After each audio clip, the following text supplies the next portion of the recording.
Hello. sorry, I know, yes. Not showing the game yet. Turns out there's a system update. Usually I would think that it would do it automatically, but guess not this time. So, not to worry though, it's at 50%, preparing to install. Installation shouldn't take too long after that. So, while we wait, why not just start the read right away? So, as you know, if you do, and you have been around, I have been, for the sake of Dark Wasp, uh, for the sake of stopping Dark Wasp from bothering me about finishing this book, we are on segment 9 of Alex Graham's read for Terry Pratchett's Night Watch.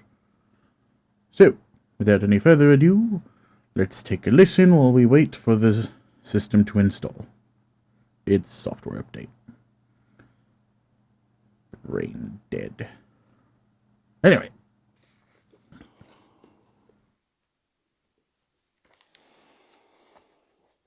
They near the end of the street, and there was a group of figures there. They looked like men with a purpose. There was something about the stance, the way they were standing in the road, and, of course, the occasional glint of light on a weapon also gave a hint. There was a snapping of little doors as dark lanterns were opened. Of course he wouldn't have been alone, Vimes scolded himself. His job was just to watch until they'd all gone in. Then he'd just schlep away to call in the heavy gang. There must be a dozen of 'em. We're gonna get cheesed. What'll we do, Sarge? Whispered Sam. Ring your bell. But they've spotted us. Ring the damn bell, will you? And keep walking, and don't stop ringing. The unmentionables spread out now, and as Vimes trudged towards them, he saw several figures at each end of the line slip around behind him. That's how it'd go. They'd be like the muggers up in Scoon Avenue, talking nice and friendly while their eyes said, hey, you know our mates are right behind you, and we know you know, and it's fun watching you trying to pretend like this is just a civilized conversation. Hey, wait a minute, didn't we finish this one? You found he was dead, and then, if you don't mind, 2 lads'll take you down to look at the other 2, and after you've treated them, thank you, I'd like you to sign another piece of... Yeah, we did. Carry no personal identification whatsoever in the cells, and another anonymous would-be assassin. Okay, so we're on 10 then. Alright. Yes.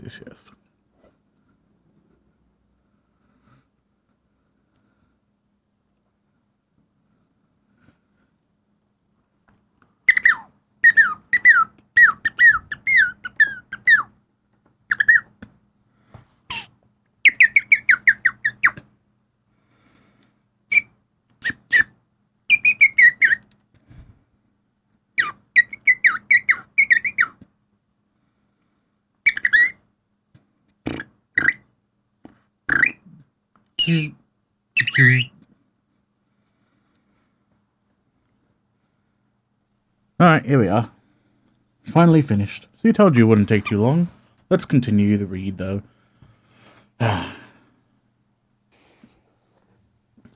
The assassin moved quietly from roof to roof until he was well away from the excitement around the watch-house. His movements could be called cat-like, except that he didn't stop to spray urine up against things. Eventually he reached one of the upper world's many hidden places where several thickets of chimneys made a little sheltered space, invisible from the ground and from most of the surrounding roofscape. He didn't enter it immediately, but circled it for a while, moving with absolute silence from one vantage point to another. What would have intrigued a watcher who knew the ways of Ankh-Morpork's guild of assassins was how invisible this one was. When he moved, you saw movement. When he stopped, he wasn't there. Magic would have been suspected, and in an oblique way, the watcher would have been right. 90% of most magic merely consists of knowing one extra fact. At last the figure appeared satisfied and dropped into the space. He picked up a bag from its nesting place between the smoking pots, and there was some faint swishing and heavier breathing that suggested clothes were being changed. After a minute or so, he emerged from the hidden niche, and now, somehow, he was visible. Hard to see, yes, one shadow among others, but nevertheless there, in a way that he hadn't been before when he'd been as visible as the breeze. He dropped lightly onto a lean-to roof and thence to the ground, where he stepped into a handy shadow. Then there was a further transformation. It was done quite easily. The evil little crossbow was disassembled and slipped into the pockets of a drink-free velvet bag. The soft leather slippers were exchanged for a pair of heavier boots that had been stashed in the shadow, and the black hood was pushed back. He walked lightly around the corner and waited a few minutes. The coach came along, its torches trailing flame. It slowed briefly and its door opened and shut. The assassin settled back in his seat as the coach picked up speed again. Alright, we're getting summoned. Let's go.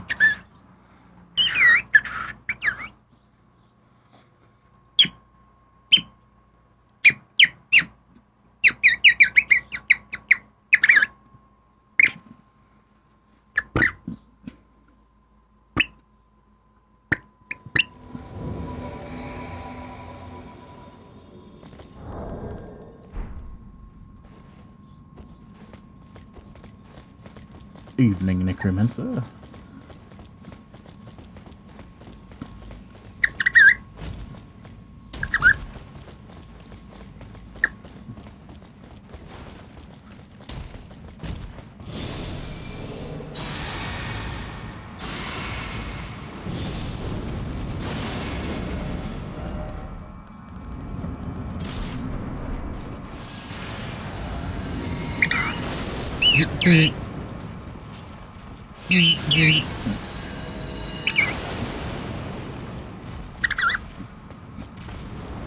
No, no, no.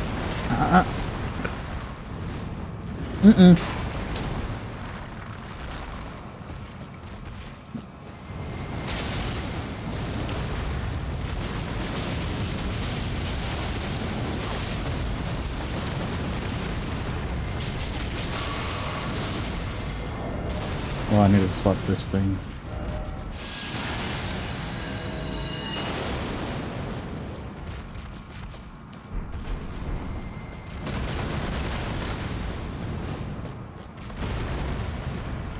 Focus on me, sucker. Come on.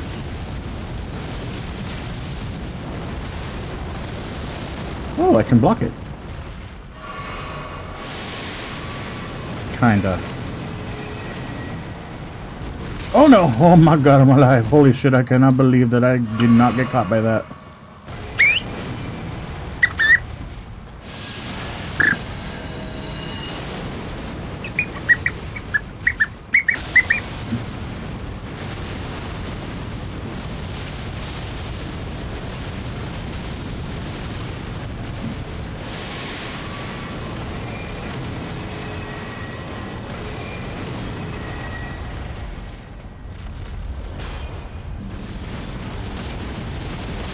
Oh my god. Did I get one-shotted? God damn it.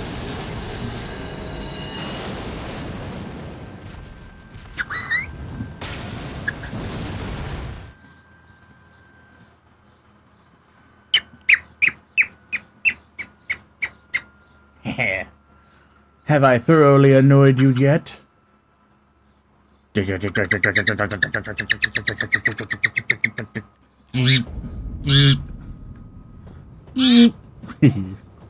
Angry bird noises.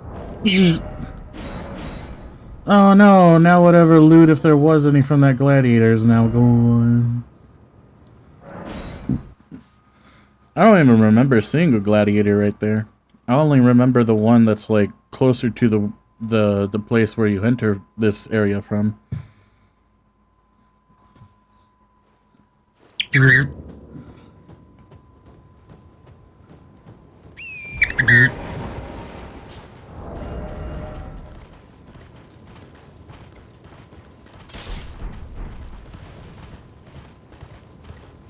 I'm sure that guy will be fine.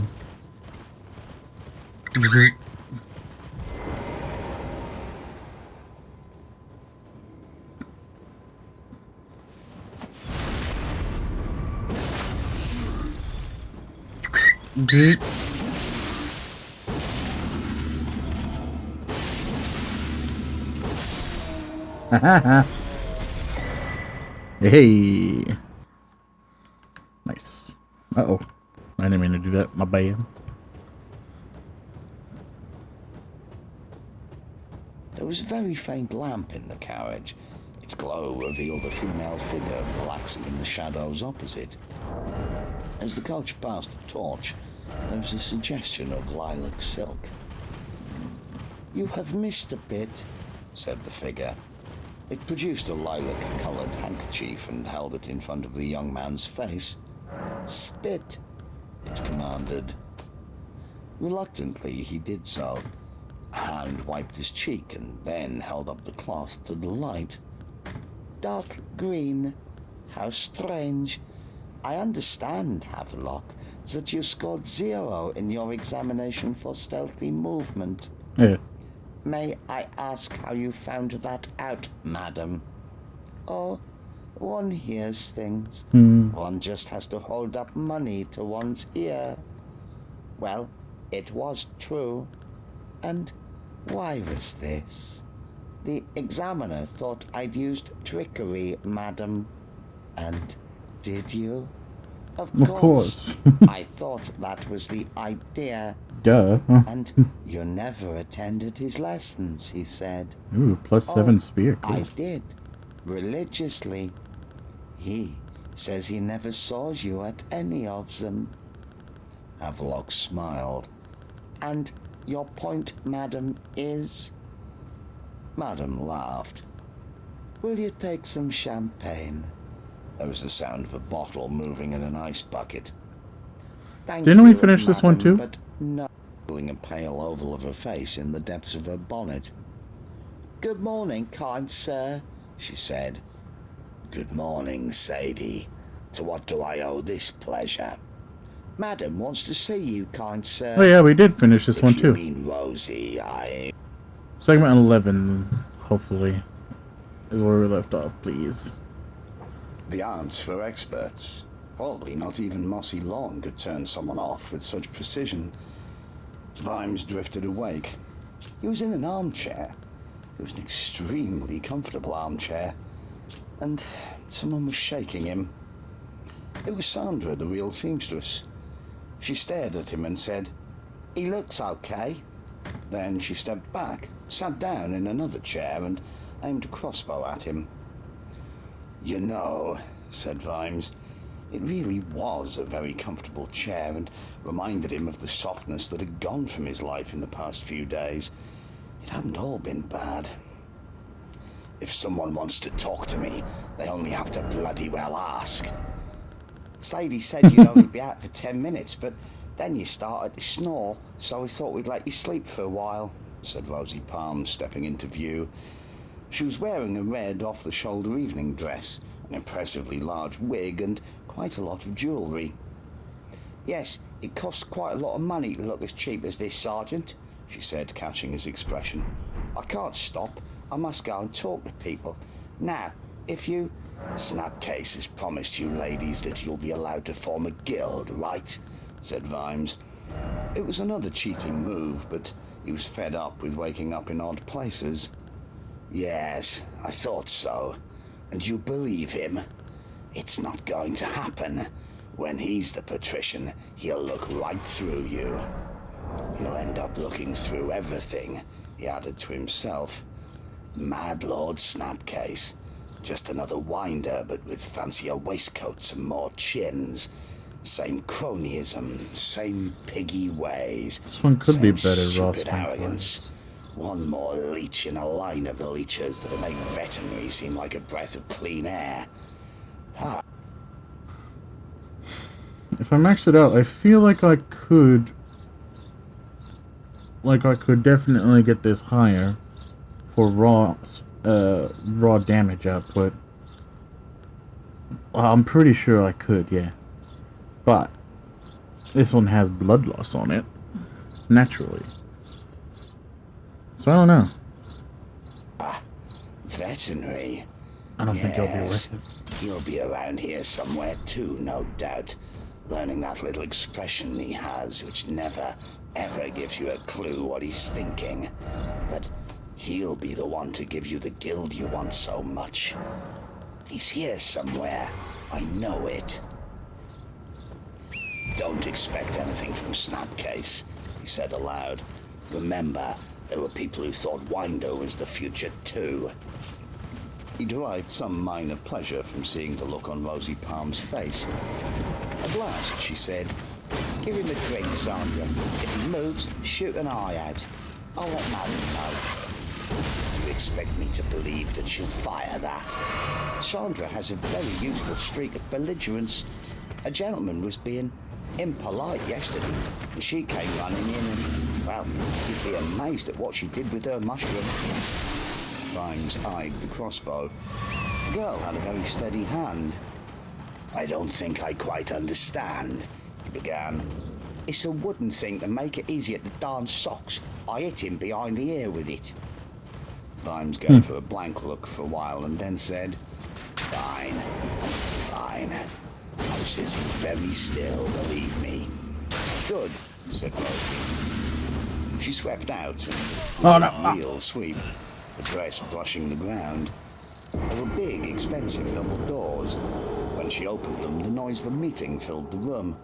There was conversation, the smell of cigar smoke and alcohol, and a voice said, "To change the dominant episteme," before the doors breathed shut. Vimes stayed seated. He was getting attached to the chair, and on current showing, someone was likely to hit him again soon. Sandra, still holding the bow, placed a very large glass of whiskey beside him. "You know, in times to come, people will wonder how all those weapons got smuggled around the city. I'm sure I don't know what you're talking about. And it's because the lads in the watch never bother about the seamstresses, curfew or no curfew," said Vimes, staring at the whiskey. "Or posh coaches," he added. "A watchman can get into real trouble if he tries that." You could smell the stuff from here. It was the good stuff from the mountains, not the local rubbish. "You didn't ever tell anyone about the basket, or hand us over to the unmentionables. Are you one of us?" "I doubt it." "But you don't know who we are." "I still doubt it." Then he was aware of the doors opening and shutting and the rustle of a long dress. "Sergeant Keel, It's a good reason to so doubt much it. about you. Please leave us, Sandra. I'm sure a good sergeant can be trusted with a lady." Madam was only a little shorter than Vimes. Could be from Genua, he thought.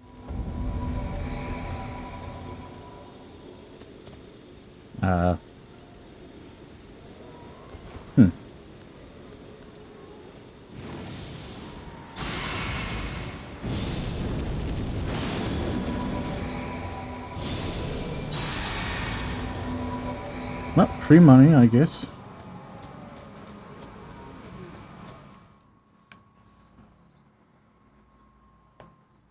Well, that sucks. Or spent a lot of time there. Trace of it in the accent. Brown eyes, brown hair, but a woman's hair can be any colour tomorrow, and a purple dress like that looked expensive the most. An expression that said quite clearly that the owner knew what was going to happen and was going along with things just to make sure. "Do not forget the intricately painted fingernails, but if you're trying to guess my weight, don't expect to get any help from me. You can call me Madam." She sat down in a chair opposite him, put her hands together and stared at him over the top of them. Did we finish this one too? "Who are you working for?" she said. "I'm an officer of the city watch, brought here under duress, Madam." The woman waved a hand. God "You're damn free it. to go whenever you..." See, this is why I fucking stop. can't figure out where the hell I left off. Friends in high places. Vimes glanced up at the rooftops. Have we finished? Give me Shame your we couldn't badge. give a You mutual what? understanding as See you later. He turned his back and Yeah, we finished that too.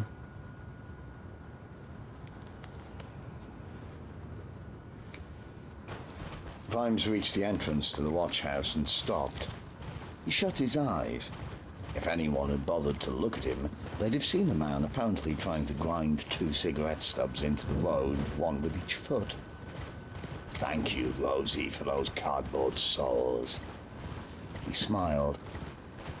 He thought with the brains in Cardboard his feet, souls. and as young Sam had noticed, the feet had a memory of their own. Rounded cat-head cobbles, the usual kind. They hadn't been well set in this part of the city and moved very slightly underfoot. Then, twice before getting to the watch house, his feet no larger cobbles. Narrow bands of them where the road surface had been replaced after drains had been laid. Before that, there'd been a similar band, but of softer brick rubble, so crushed by cartwheels that it was practically a gully. A few dozen steps earlier, they twirled me around a couple of times, but the last surface before that had been mud. Vimes, who had been walking with his eyes shut, bumped into a cart. Mud, he thought, getting up and ignoring the strange looks of passers-by. That means an alley. Let's see. Ah, yes, over there. It took 20 minutes. People turned as he walked through the streets, closing his eyes when he dared, so that his feet would see better. Sometimes he did look around, though. And there it was again. The thunderstorm. God damn it, I can't get it because it's above me. People were uneasy. The herd was restless. They didn't quite know why. Everyone he looked at returned his gaze blankly. He stepped onwards. There were flagstones between 2 stretches of the ancient cobbles they called trollheads. The only place you get those in this part of the city is here, where Pewter Street crosses Elm Street. Before that it had been, big stones, some of the most ancient in the city, rotted by hundreds and hundreds of years of iron-bound cartwheels.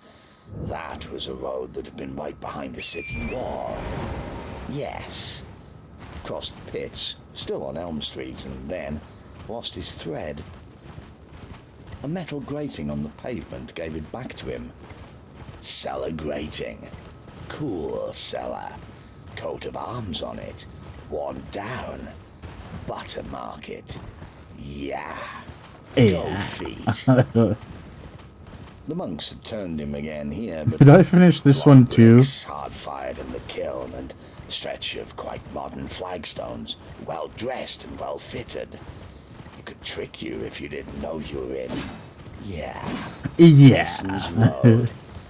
There were masons here, and they look after the surface.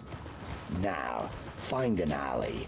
Mud, but with a lot of gravel in it, because the stonemasons dump their waste here, but this one, it had occasional hummocks across it where pipes must have been laid. Yeah. Find squarehead cobbles. He opened his eyes. Away on his left, on Clay Lane, was a block of 3 buildings. A temple sandwiched between 2 cheap I swear I shops. remember this It bit. was just a temple. Slightly foreign looking, but weren't they all? The bit really gets me. Yeah. They know their duty, sir, Vimes added, for reinforcement. Oh yeah. Duty. Yes, I remember that too.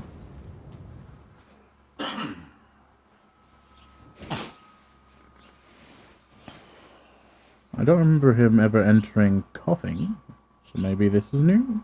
I don't know. I don't remember where I left off. The watchmen marched out into the afternoon sunshine and did so badly. They were not used to marching. Their normal Really? method of A connection protest was error? the stroll, which Really? is not a recognized military maneuver, or the frantic withdrawal, which is. In addition, the convection currents of prudent cowardice were operating in the ranks. There was a definite sideways component to each man's progress as he sought to be in the middle. The watchmen had shields, but they were light wickerwork things intended to turn blows and deflect stones. They wouldn't stand up to anything with an edge. The advance, therefore, was by means of a slowly elongating huddle. Russ didn't notice. He had a gift for not seeing things he didn't want to see and not hearing things he didn't want to hear. But he couldn't ignore a barricade. Ankh-Morpork wasn't really a city, not when the chips were down. Places like Dolly Sisters and Knapp Hill and Seven Sleepers had been villages once, before they were absorbed by the urban sprawl. On some level, they still held themselves separate. As for the rest, well, once you got off the main streets, it was all down to neighborhoods. People didn't move around much. When tension was high, you relied on your mates and your family. Whatever was going down, you tried to make sure it wasn't going down your street. It wasn't a revolution, it was quite the reverse. God damn, it was a long rule board. Anyway, hello. Hello. Haha. I'm glad I got you to read it. Yeah, boy. Another victim to the rule board. How do you do?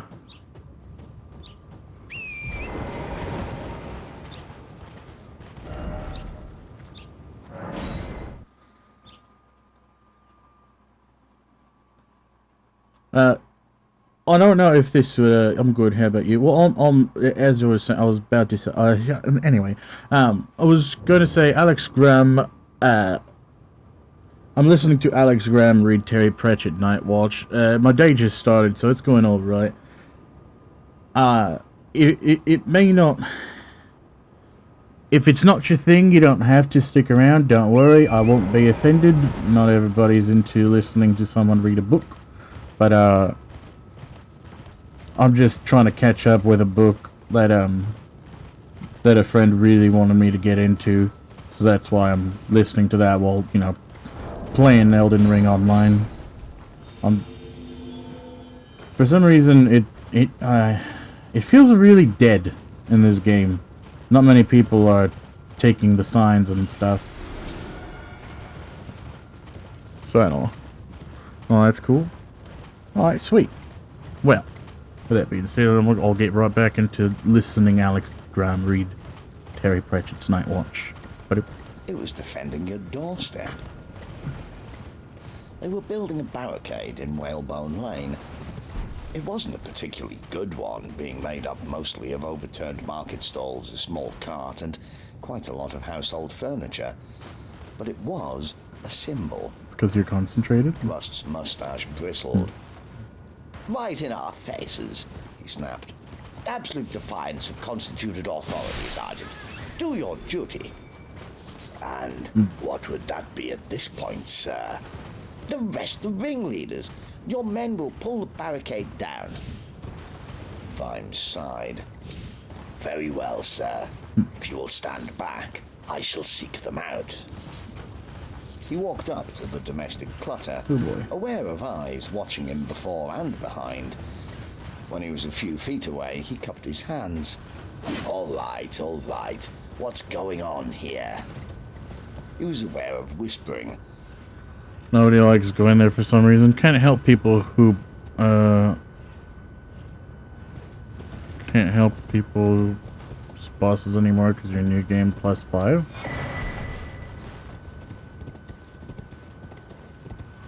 Help with,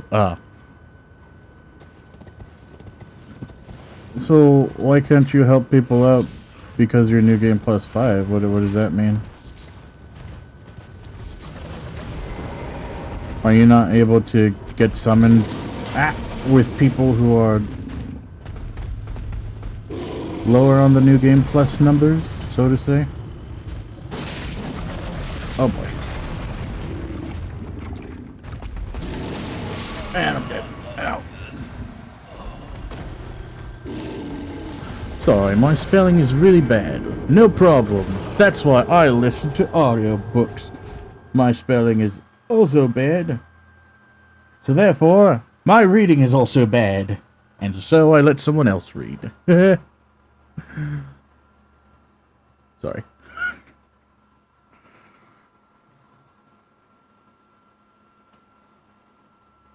I made it so that only people with your New Game Plus can summon you? Wait, when was that? When did they start doing that?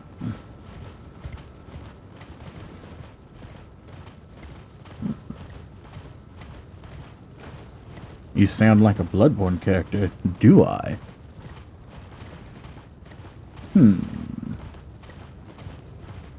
I don't know if I remember anyone with the same voice as me from Bloodborne. But I did thoroughly enjoy Bloodborne. Probably just me. Probably.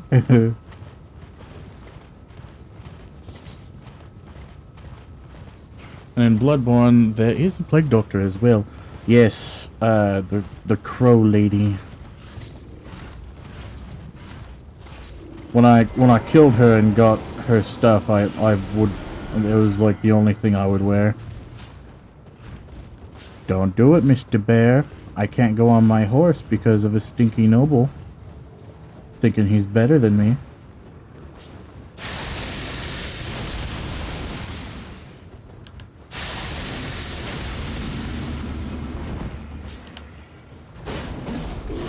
Oh no! Oh, fucking stupid bear! Didn't I tell you to piss off? I'm in the middle of a fight.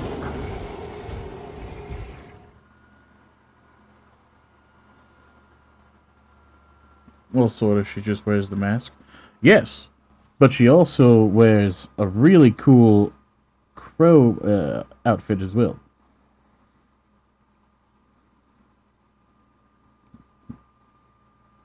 It looks cool. They have one in this game that looks pretty similar to it too. I only wear it when I'm using my talons. That's when I bring out my bird side out. It's pretty. It's got bones in it too. So it's kinda like the one in Bloodborne. Because of the feathers.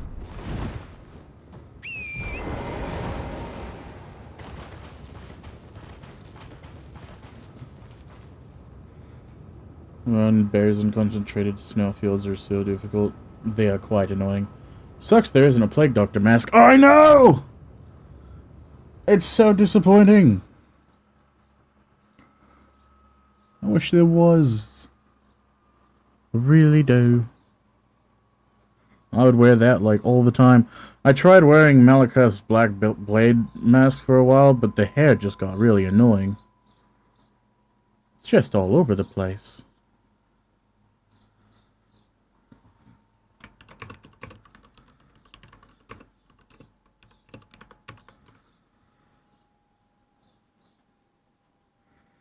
Agreed. It would be awesome.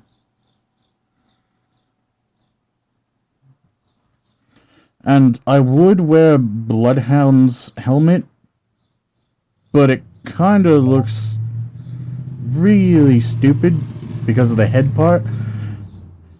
And I wish that I could wear a hood with it. Like, it looks small enough that you might be able to wear a hood over it, but unlike the other helmets that you can wear a hood over, this one was not one of them.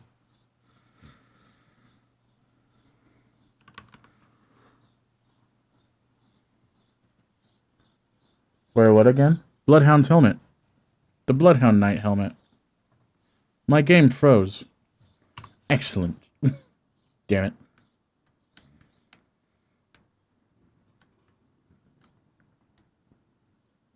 Oh, yes. It also has a nice beak. No, that looks strange to be honest, though. Yeah, but if I could wear a hood, it would look neat, I think. It would look better with a hood.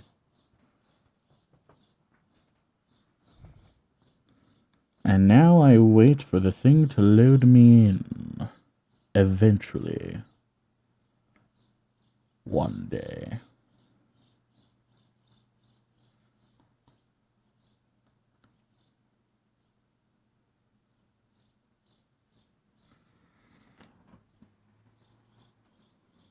And if they made it black, yeah, I could see it, yeah. At the end of the previous session, the game was not quit properly. Well, that's 'cause you broke. If the game worked properly, I wouldn't have to be getting that message now, would I? I know how to close the game properly. Apparently, you do not. Game developers. Used to be a huge Plague Doctor fan. Used to be. What happened? Was it COVID? Was it COVID and how popular it got and all the people just started wearing it?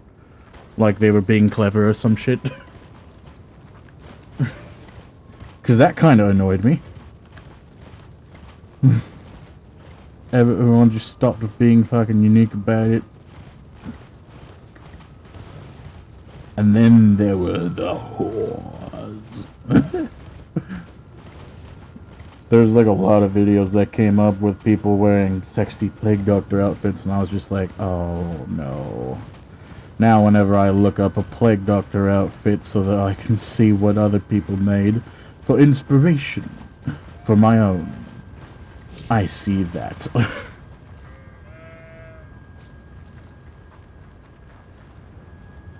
You would know everything about it, stop learning stuff about him. Who, Jack? Nobody started talking about him, then I forgot about it.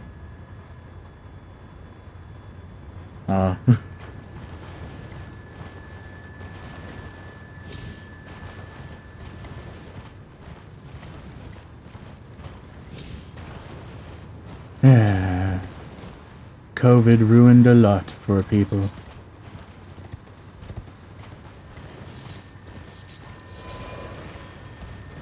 Including me. And I don't even do anything.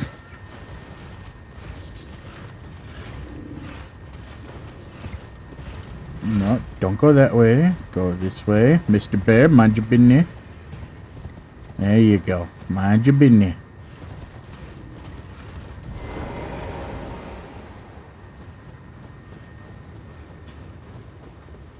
So I got a laptop out of it? Well, I didn't really mean to, but... Oh, well, that's true. The stimulus did give me, like, quite a bit of money, for, equipment that I used to stream with. Yeah.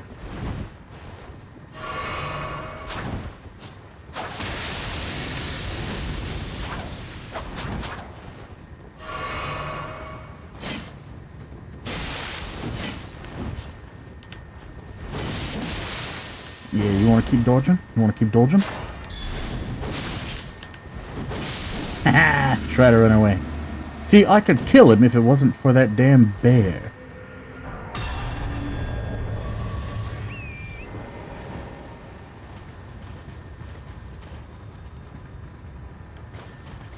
Currently, I'm like waiting for some stuff for a desk to come in today. And then a standing desk will be on the way as well. So hopefully the noise that you're hearing, I will have fixed it. Because then, my PlayStation wouldn't be so close to the dang desk. Once that desk comes in, I'll be organizing everything and hopefully make sure the PlayStation noise doesn't come in too much. Oh, hey.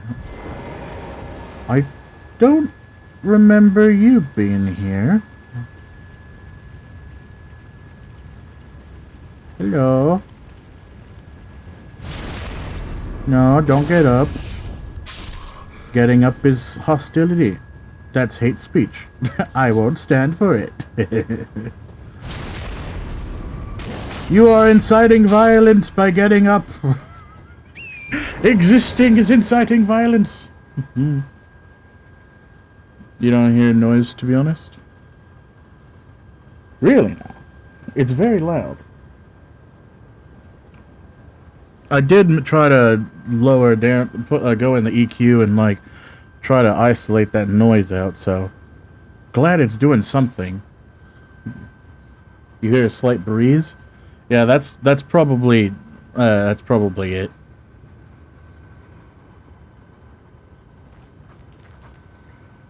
Interesting weapon choice. Thank you. I do really like it.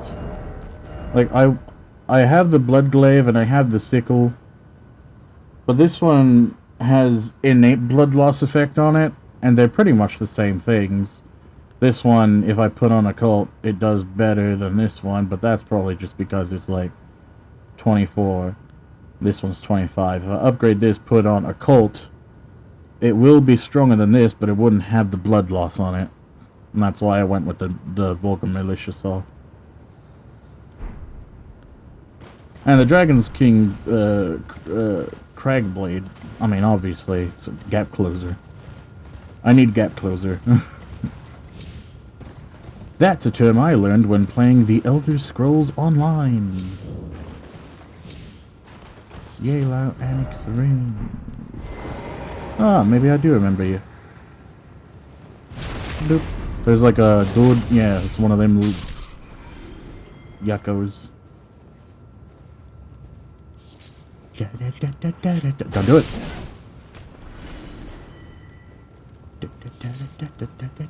Hello. No, thank you. And you're dead. Bye-bye. Ow. Okay. Not nice of you, sir.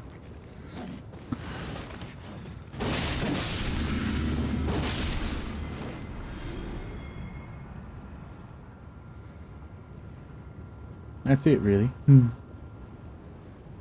He was ready for back what to the happened book. next.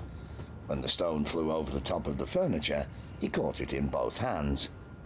I asked a civil question. Come on. There was more whispering. He distinctly heard, "That's the sergeant from last night," and some sort of sotto voce argument. Then the voice shouted, "Death to the fascist oppressors." Oh, This boy. time the argument was more frantic. He heard someone say, "Oh, all right," and then, "Death to the fascist oppressors, present company accepted." Then, Present company accepted. that voice. Mr. Benjamin Shoe, isn't it? "I regret I have only one life to lay down for well, Bay," the voice shouted from somewhere behind a wardrobe. "Only you," Grimes thought. "I don't think that will be necessary," he said. "Come on, ladies and gentlemen. Is this any way to behave? You can't take the law into your own." Uh-oh. Voice faltered. Sometimes it takes the brain a little while to catch up with the mouth. Vimes turned and looked at the squad, who needed no prompting at all to hang back. Then he turned to the barricade. I didn't know you could roll. "Where exactly is the law right now? What do I think I'm doing?" "Well, I'm doing the job, of course. The one that's in front These of me. guys are really tough, too. I've always done it, and the law has always been, well, out there, but somewhere close." Madness is one of the coolest things in this game, to be honest. It's pretty cool, yes. Although, very, painful. It hurts a lot. I do have I do have a madness spell on me. It's the one that, you use to snipe, just in case someone decides to run away, like a dick. Like, if you go in and invade someone, and you go and run away as far as you can, you're kind of a dick. You know? You go in to fight, and then you don't fight. I'm confused. So that's why I got me the Frenzied Burst. Yeah. No.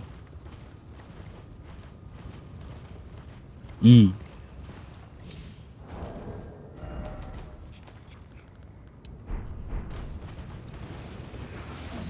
Excuse me, gonna grab that. It's my money now. They might be mad. I stole his wallet.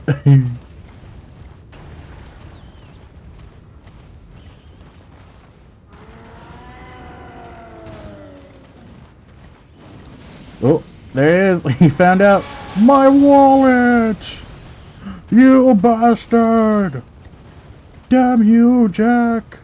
Damn you! You stole my son's money! Get back here! Never! It's mine now. 5-finger discount.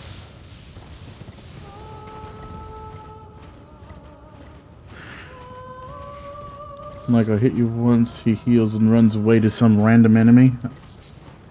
Or, like, runs off straight up across the map and then hides behind a boss.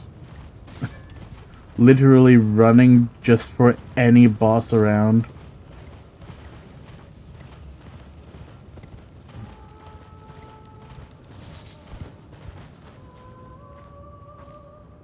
I've always been pretty sure where it was, and that definitely has something to do with the badge. The badge is important. Yes, it's shield-shaped. Protection. And those long nights in the darkness, well, who's it protecting me from? It's protecting me from the beast that waits in the darkness of my own head. I've killed werewolves with my bare hands. I was mad with terror, but the beast was there inside, giving me strength. I forgot about the necklace. That's probably what's killing me so much. The dang necklace.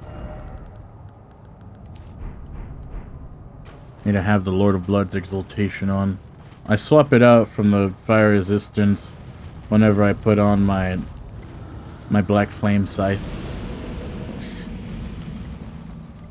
Who knew what evil lurked in the hearts of men? That's also killing me. After 10 years, you thought you'd seen it all, but the shadows always dished up more. You saw how close men lived to the beast. You realized that people like Carso were not mad. They were incredibly sane.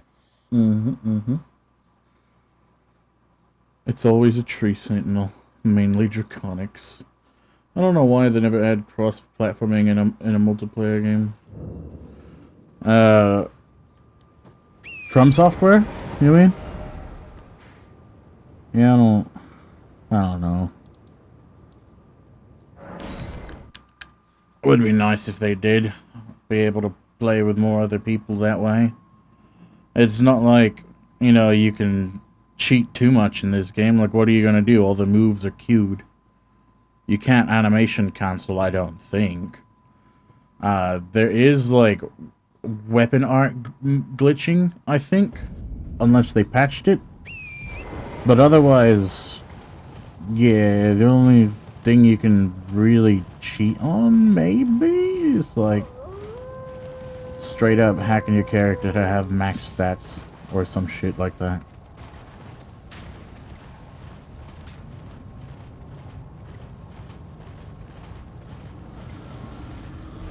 Otherwise, everything else is just straight game breaking and, like, too obvious, Like, really obvious. Sometimes it's fun, though, if you, like, find someone who is trying to cosplay as Goku and starts doing some Goku-esque shit, teleporting everywhere. While, like, shooting a Kamehameha wave or something like that. And, like, fine, fair enough, good for you.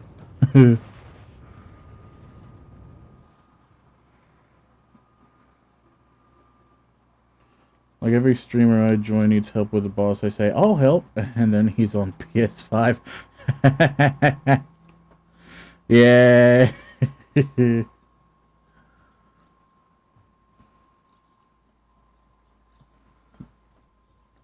it's just like, fuck, god damn it. I would, honestly, I would, but... And connection error! Hooray! I tried talking to From Software about helping you and, like, playing some cross-platform, but they were telling me, and I just can't. There was just no way. They were simply men without a shield. They'd looked at the world and realized that all the rules didn't have to apply to them. Not if they didn't want them to. They weren't fooled by all the little stories. They shook hands with the beast. But he, Sam Vimes, had stuck by the badge. Except for that time when that hadn't been enough and stuck by the bottle instead. He felt as if he'd stuck by the bottle now. The world was spinning. Where was the law? There was the barricade.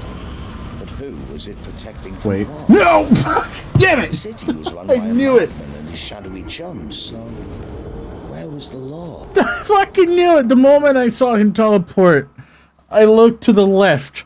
I was like, he's gonna show up right next to me, isn't he? And what do you know? Right there! Bam! Right on my noggin.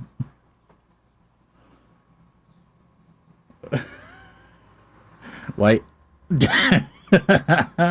Shit. From Software doesn't like people who need help or has friends. Right. They don't give a shit about you at all. And they like to make sure that you understand that through their games.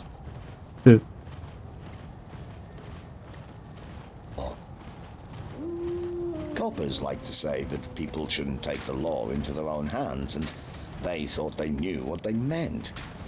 They were thinking about the normal times and men who went around to sort out a neighbour at a club because his dog had crapped once too often on their doorstep. But at times like this, who did the law belong to? If it People shouldn't with be money. in the hands of people, where the hell should it be? People who knew better? But how They did got you judge winder than that? his pals, and how good was that? What was supposed to happen next? Oh yes, he had a badge, but it wasn't his. Not really. And he'd got orders, and they were the wrong ones. He'd got enemies, but for all the wrong reasons, and maybe... Ban the word. It'll be banned for a while. It's only temporary. But once that ban is gone, I'm gonna say it right in your ears.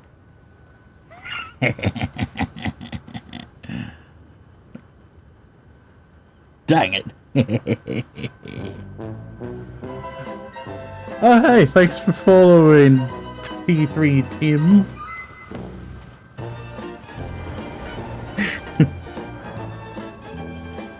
There was no future. It didn't exist anymore. There was nothing real, no solid point on which to stand. Just Sam Vimes where he had no right to be.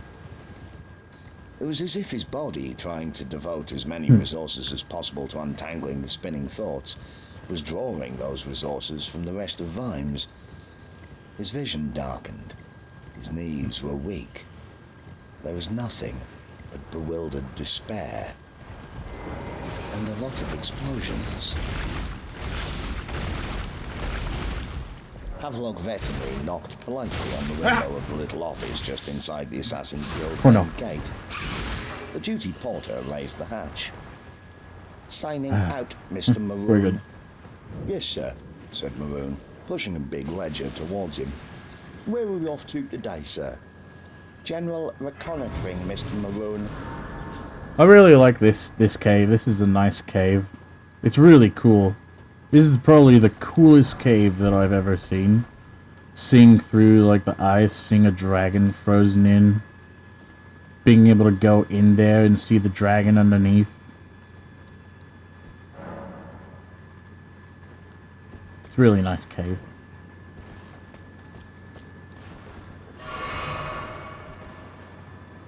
I have to wait 5 minutes. That isn't fair. But I wanted to be called it now. Let's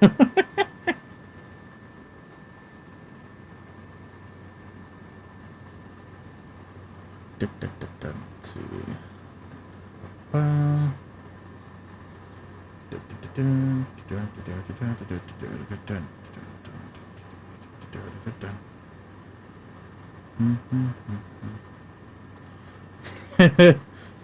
You want to ban that as well? Oh. Darn it. You're trying to outsmart me.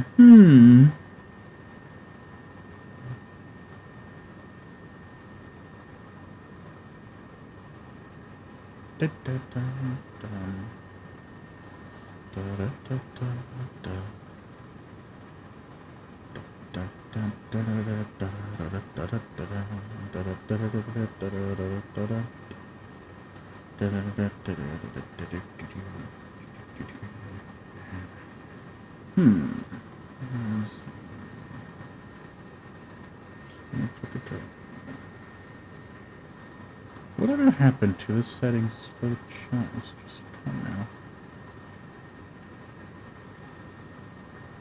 Well, maybe I have to do this crap now. Odd.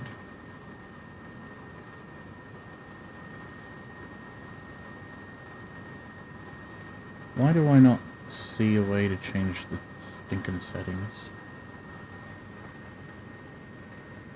You might listen to a Five Nights at Freddy's book. I really like the book series, to be honest. There's a book series for Five Nights at Freddy's? I didn't know that. Oh, there it is. Okay.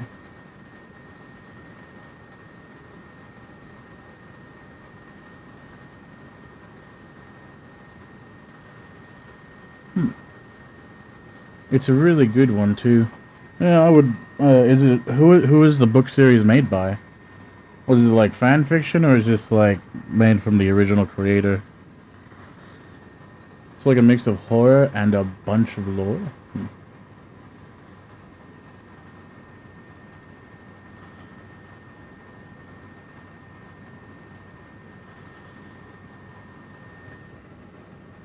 By Scott? Whatever you say, you sussy baka. So it is from him.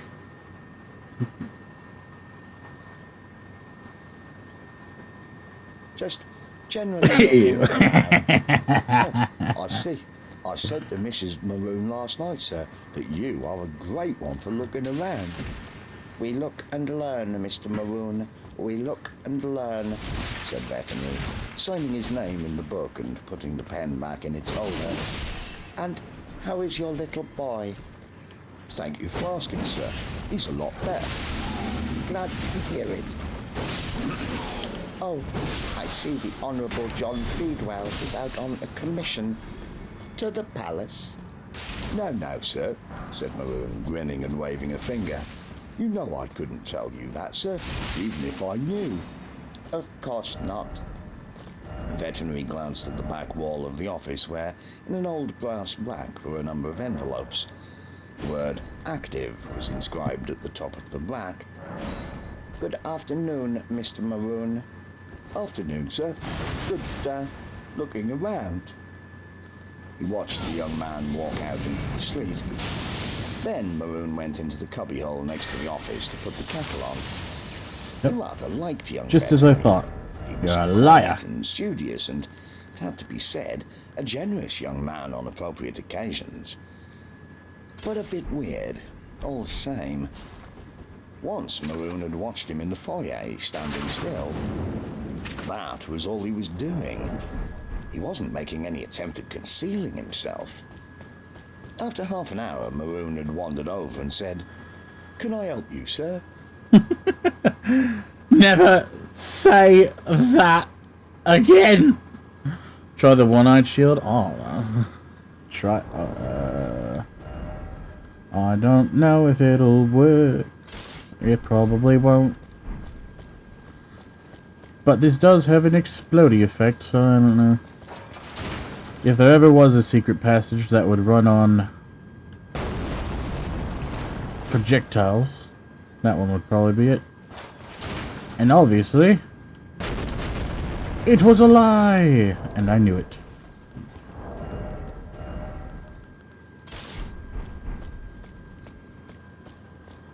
Yeah, no. And Veterinary had said, I was wrong. Thank you. Yes. No, Mr. Maroon. I'm just teaching myself to stand still. to which there really wasn't any sensible comment that could be made. The young man must have left after a while because Maroon didn't remember seeing him again that day. He heard a creak from the office and poked his head around the door. There was no one there. One-shotted. He thought he heard a rustle from next door and went to check. It was completely empty. Alright, mate. I'm gonna go. You have fun, my friend. Goodbye. Thank you for stopping by, following, and redeeming something real quick. It was really fun meeting you, stranger. Bye-bye. Remarkably so, he thought later on. It was almost as if it was even more empty than it would have been if there was just, well, no one in it.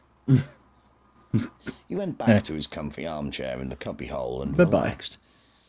In the brass rack, the envelope marked Bleedwell J slid back slightly. There were a lot of explosions. The firecrackers bounced all over the street. Tambourines thudded, a horn blared a chord unknown in nature, and a line of knuckles danced, twirled around the corner, all chanting at the top of their voices. Vimes, sagging to his knees, was aware of dozens of sandaled feet gyrating past and grubby robes flying. Rust was yelling something at the dancers, who grinned and waved their hands in the air. Something square and silvery landed in the dirt. And then the monks were gone, dancing into an alleyway, yelling and spinning and banging their gongs. Wretched heathens, said Rust, striding forward. Have you been hit, Sergeant? Vimes reached down and picked up the silver rectangle. A stone clanged off Rust's breastplate. As he raised his megaphone, a cabbage hit him on the knee. The heck?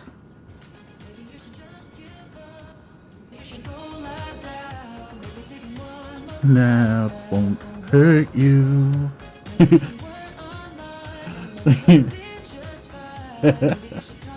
Some grass and some dirt too.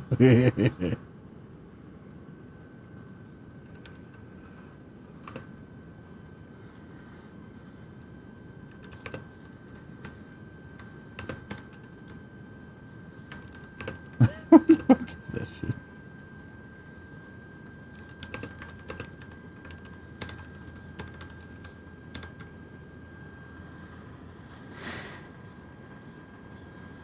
Vimes stared at the thing in his hand.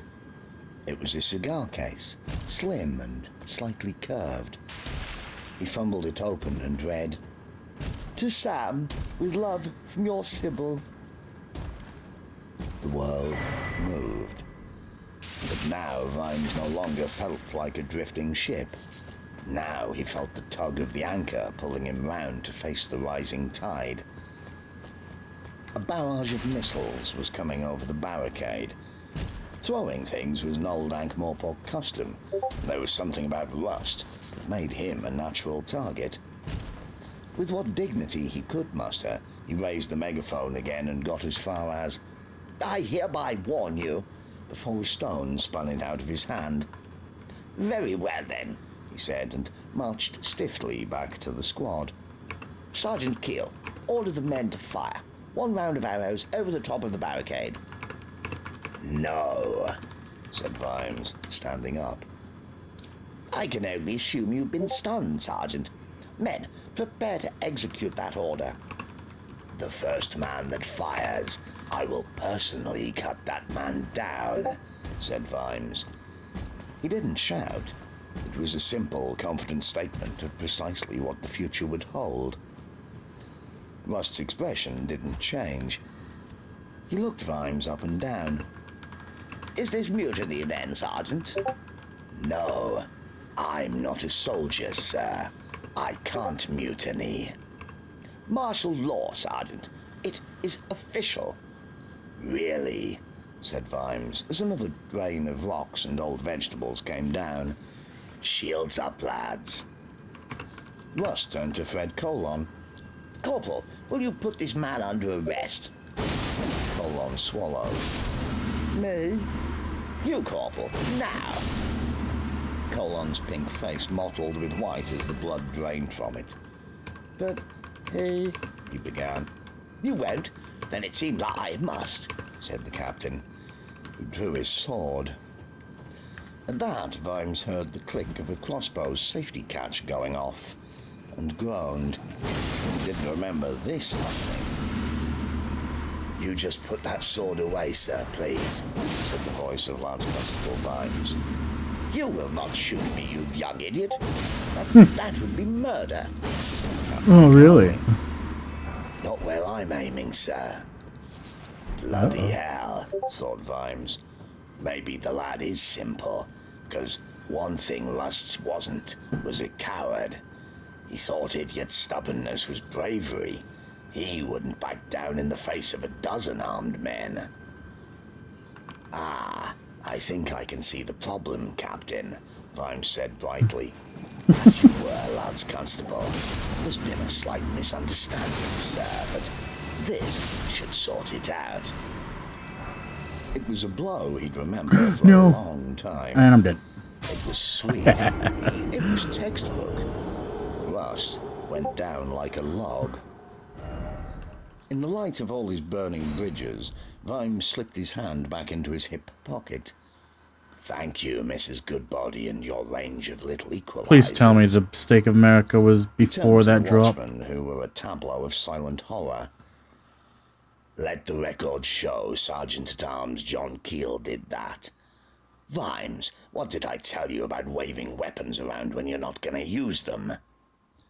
You laid him out, Sarge, Sam squeaked, still staring at the sleeping captain. Vimes shook some life back into his hand. Let the record show that I took command after the captain's sudden attack of insanity. Waddy, Wiglet, drag him back to the watch house and lock him up, will you? What we gonna do, Sarge? Wailed Colon. Keep the peace. That's the thing. People often fail to understand what that means. You go to some life-threatening disturbance like a couple of neighbors scrapping in the street over who owns the hedge between the houses. They are both arguing and bursting with aggrieved self-righteousness, both yelling.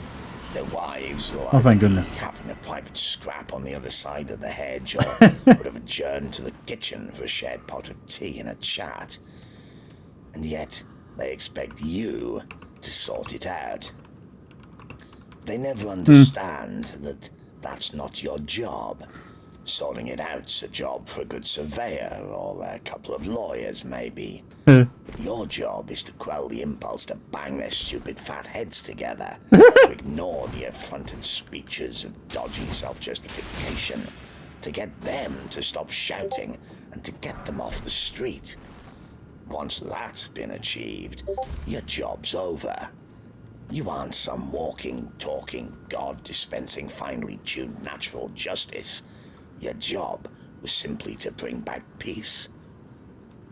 Of course, if your few straight words didn't work and Mr. Smith subsequently clambered over the disputed hedge and stabbed Mr. Jones to death with a pair of gardening shears, then you had a different job, sorting out the notorious hedge argument murder. But at least it was one that you were trained to do. People expected all sorts of things from coppers, but there was one thing that sooner or later they all wanted. Make this not be happening. Make this not be happening. What? He said, suddenly noticing a voice that had, in fact, been on the edge of awareness for some time. I said, was he insane, Sarge? But when you're falling off the cliff, it's too late to wonder if there might have been a better way up the mountain. He asked you to shoot at people who weren't shooting back, growled Vimes, striding forward. That makes him insane, wouldn't you say? They are throwing stones, Sarge. So, stay out of the way. They'll get tired before we do. In fact, the barrage of missiles from the barricade had ceased. Even in a time of crisis, the people of Ankh-Morpork would stop. They're probably going to kill each other. It's probably going to lead to more deaths, isn't it? For a decent piece of street theatre. Vimes walked back towards them, stopping on the way to retrieve Rust's bent megaphone. As he approached, he cast his eye over faces just visible through the chair legs and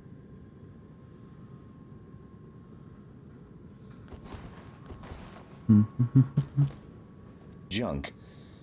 There would be unmentionables somewhere, he knew, helping matters along. With luck, they wouldn't have bothered with Whalebone Lane. There was muttering from the defenders. Most of them had a look Vimes recognized because it was the one he was trying to keep off his own face. It was the look of people whose world had suddenly been swept under them, and now they were trying to... You're the one where I got that sword from. He tossed away the stupid, ominous megaphone and kept his hands. Some of you know me. I am Sergeant Heel, currently in command of the Treacle Mine Road Watch House, and I order you to dismantle this barricade. There was a chorus of jeers and...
one or two badly thrown missiles. Vimes waited, stock still, until they died away. Then he raised his hands again. I repeat, I order you to dismantle this barricade. He took a breath and then went on, and rebuild it on the other side in the corner with Cable Street, and put up another one at the top of Shear Street. Properly built. Good grief, you don't just pile stuff up, for God's sake. A barricade is something you construct. Right. Who's in charge here? There were sounds of consternation behind the overturned furniture, but a voice called out, "You?" There was nervous laughter. Very funny. Now, laugh this one off. Uh-oh. Oh, No one's no. interested in us yet. This is a quiet part of town, but when things go really bad, you're gonna have cavalry on your backs with sabers. How long would you last? But if you shut off this end of Treacle Mine and the end of Shear, then they're left with alleyways, and they don't like that. It's up to you, of course. We'd like to protect you, but me and my men will all be behind the barricades over here. He turned on his heel and marched back to the waiting watchman. Right, lads, you heard. Pounce and Gaskin, you take the hurry-up wagon up to the bridge and turn it over. Waddy and Nancy Ball, and you too, Fred, go back and nick some carts. You grew up around here, so don't tell me you've never done that before. I want a couple blocking the streets down here, and the rest, I want you to run them into the alley mouths until they wedge. You men know the area. Block up all the little back ways. Colon rubbed his nose. We could do that on the riverside, Sarge, but it's all alleyways on the shade side. Can't block them all. I wouldn't worry about those. Cavalry can't come through there. You know what they call a horse in the shades. Colon grinned. Yes, Sarge. Lunch. Right. The rest of you, get all the benches and tables out of the watch house. It dawned on him that none of the men had moved. There was a certain problem in the air. Well... Billy Wiglet removed his helmet and wiped his forehead. How far is this gonna go, Sarge? All the way, Billy. But we took the oath, Sergeant. Now we're disobeying orders and helping rebels. Oh no, disobeying orders. Sarge. You took an oath to uphold the law and defend the citizens without fear or favor. To protect the innocent. That's all I put in the oath. Damn Maybe straight. They thought those were the important things. Nothing in there about orders. Damn me. fucking straight. You're an officer of the law, not a soldier of the government. Damn right, man. Fuck One yeah. or two of the men looked longingly at the other end of the street. That's someone I want in charge right there. Inviting. But I won't stop anyone who wants to walk, said Vimes. They stopped looking. Hello, Mr. Keel, said a sticky voice behind him. Yes, Nobby. Yeah, how did you detect it was me, Sergeant? It's an amazing talent, kid, said Vimes, turning, against all wisdom, to look at the urchin. What's been happening? Big riot in Sator Square, Sarge, and they say people have broke into Dolly's sister's watch house and thrown the lieutenant out the window. And there's looting all over the place, they say. And the day watch are out chasing people, only most of them are now hiding, 'cause... Yeah, I get the picture, sighed Vimes. Carter had been right. Coppers were always outnumbered. So, being a copper only worked when people let it work. If they refocused and realized you were just another standard idiot with a pennyworth of metal for a badge, you could end up a smear on the pavement. He could hear shouting now, a long way off. He looked around at the hesitant watchman. On the other hand, gentlemen, if you are going to leave, where are you going to go? The same thought had clearly occurred to Colon and the others. We'll get the carts, he said, hurrying off. And I look at him and he dies. Just like, holding out a grubby hand. alright, I don't want any trouble. Vimes gave him $1, saying, and just keep telling me everything, will you? Tables and benches were already being dragged out of the watch house, and after only a couple of minutes, Waddy arrived with a cartload of empty barrels. Barricades were easy in these streets. It was keeping them clear that had always been the problem. The watchman set to work. This was something they understood. They'd done it when they were kids, and perhaps they thought, hey, this time we're wearing uniforms. We can't be in the wrong. As he was struggling to wedge a bench into the growing wall, he was aware of people behind him. He worked steadily, however, until someone gave a delicate cough. Then he turned. Yes, can I help you?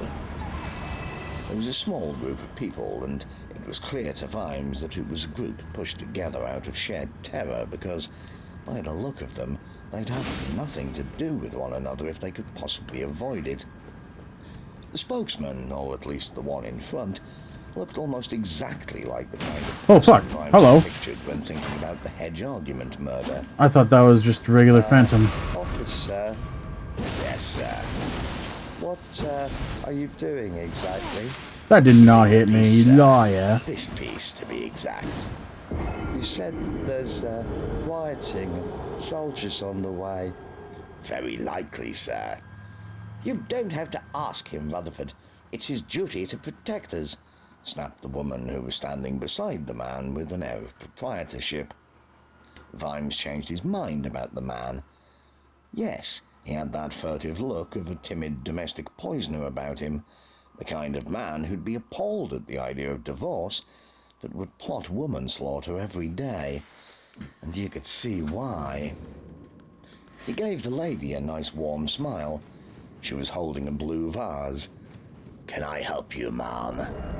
What are you intending to do about us being murdered in our beds? She demanded. Well, it's not 4 o'clock yet, ma'am, but if you'll let me know when you want to retire. Vimes was impressed by the way the woman drew herself up. Even Sybil, in full Duchess mode, with the blood of 20 generations of arrogant ancestors behind her, could not have matched her. Rutherford, are you going to do something about this man? Rutherford looked up at Vimes. Vimes was aware that he was villainously unshaven, dishevelled, dirty, and probably starting to smell. He do need a shower and a shave and a haircut. 2 bits.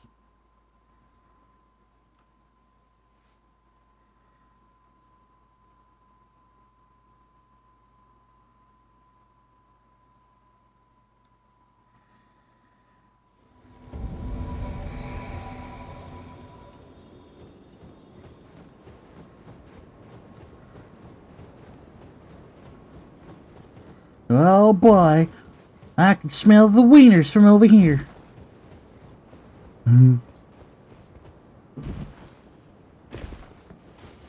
Hey! Hello.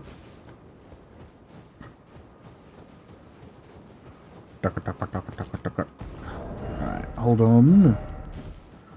Hold. I guess we're not holding. Cool.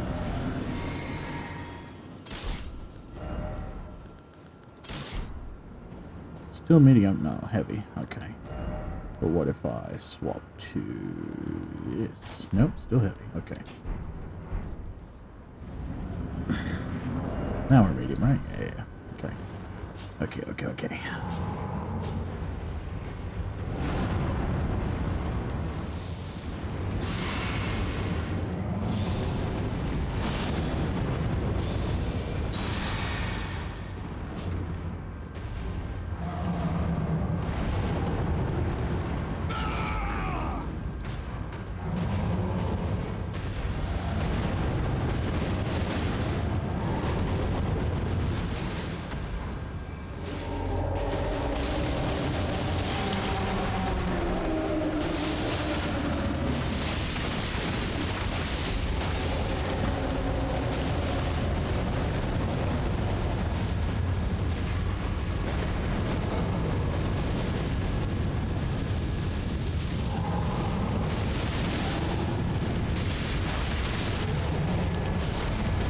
Ah, I'm fine. What happened? Oh, right.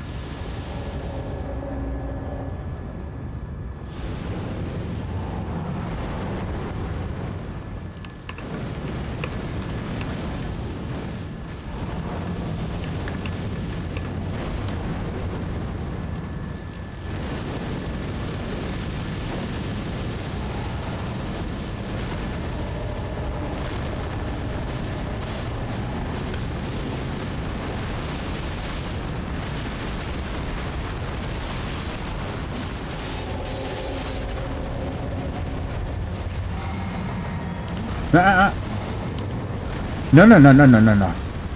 I don't think so, bud.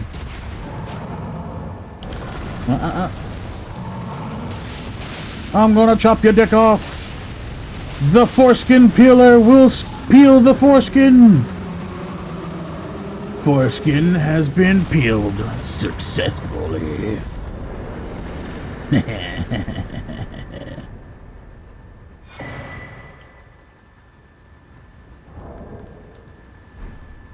Wait.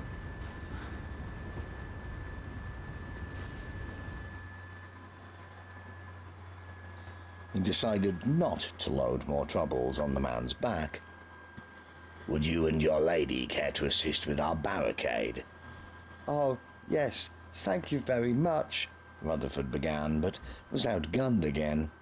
Some of that furniture looks terribly dirty, and aren't those beer barrels? Yes, ma'am, but they're empty ones. Are you sure? I refuse to cower behind alcohol. I've never approved of alcohol. Meh, meh, meh, Neither meh, has meh, meh, Rutherford. meh, meh. I can assure you, ma'am, that any beer barrel in the presence of my men for any length of time will be empty. You may rest assured on that score. And are your men sober and clean living?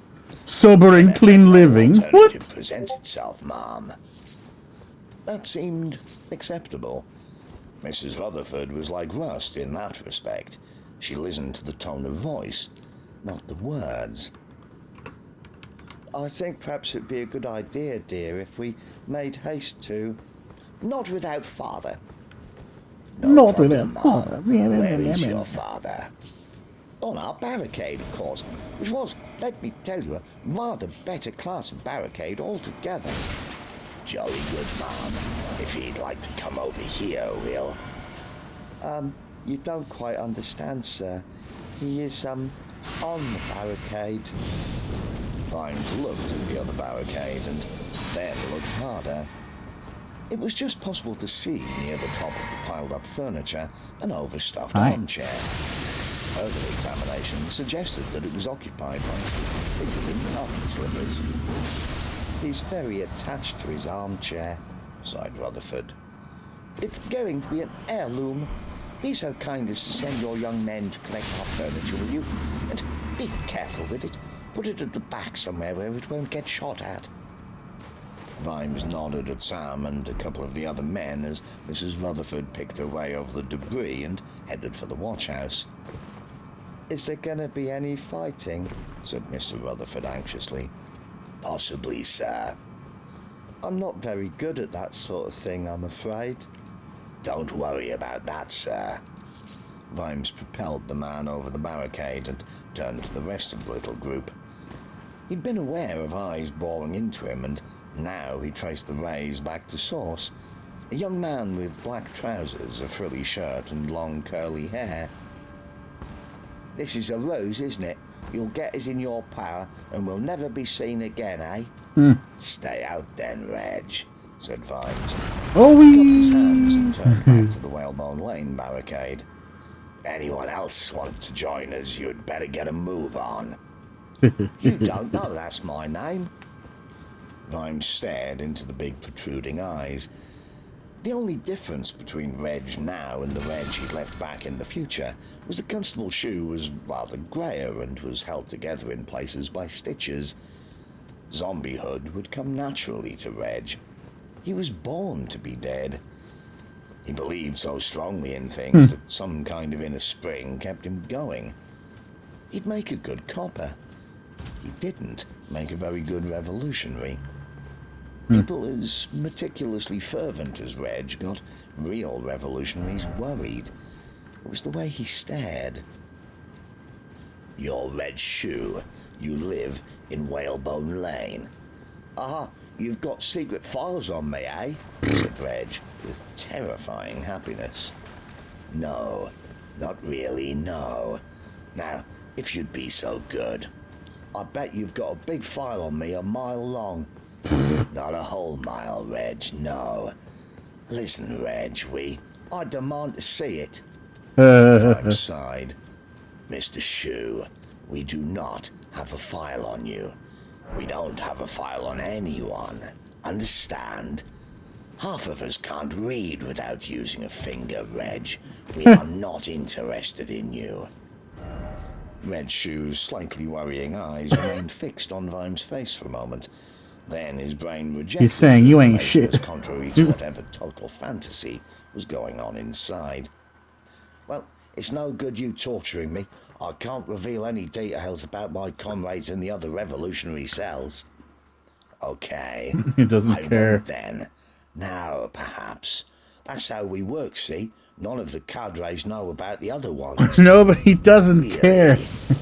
Do they know about you? For a Uh-oh. moment, Reg's face clouded. Pardon? Well, you said you don't know about them, so do they know about you?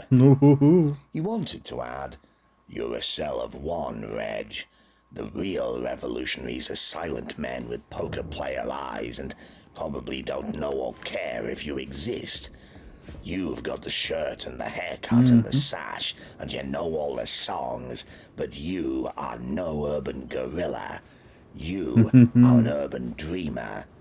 You turn over rubbish bins and scroll on walls in the name of the people. The people who'd clip you round the ear if they found you doing it. But you believe. Ah, so you're a secret operative, he said, to give the poor man opportunity to get off the hook. Reg brightened.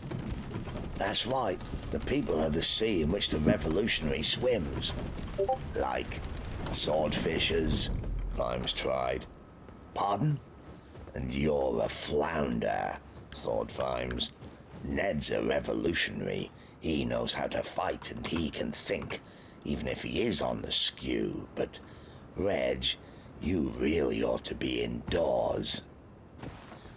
Well, I can see you're a dangerous individual, he said. We'd better have you where we can keep an eye on you. Hey, that's right. You can undermine the enemy from within. The relieved Reg raised a fist in salute and carried a table to the new barricade with revolutionary speed. There was some hurried conversation behind the old makeshift barricade, already being denuded of Mrs. Rutherford's furniture. This was interrupted by the clatter of hoofbeats from the far end of Treacle Mine Road and a sudden burst of instant decisiveness on the part of the remainder of the crowd. They poured towards the new official barricade, with Lance Constable Vimes bringing up the rear, fairly well hampered by a dining room chair. "Mind out for that," shouted a female voice from somewhere behind him. "It's one of a set." Vimes put his hand on the young man's shoulder. "Just give me your crossbow, will you please?" he said.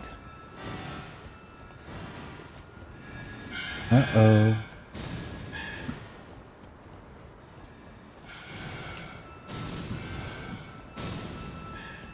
El crossbow. No, don't do it. Back up. Why am I walking this way? I don't need to. The horseman came closer. Vimes was not good at horsemen. Something in him resented being addressed by anyone 8 feet above the ground. He didn't like the sensation of being looked at by nostrils. He didn't like being talked down to. By the time they'd reached the barricade, he'd clambered around to the front of it and was standing in the middle of the street. They slowed down. It was probably the way he didn't move and held the crossbow in the nonchalant manner of someone who knows how to use it, but has decided not to, for the moment. "You there," said a trooper. Yes, Said Vimes. "are you in charge?" yes. Can I help you? "Where are your men?" Vimes jerked a thumb towards the growing barricade. On the top of the heap, Mrs. Rutherford's father was snoring peacefully. "But that's a barricade. Well done. There's a man waving a flag." Vimes turned. Surprisingly, it was Reg. Some of the men had brought one out from Tilden's office and stuck it on the barricade, and Reg was the sort to wave any flag going.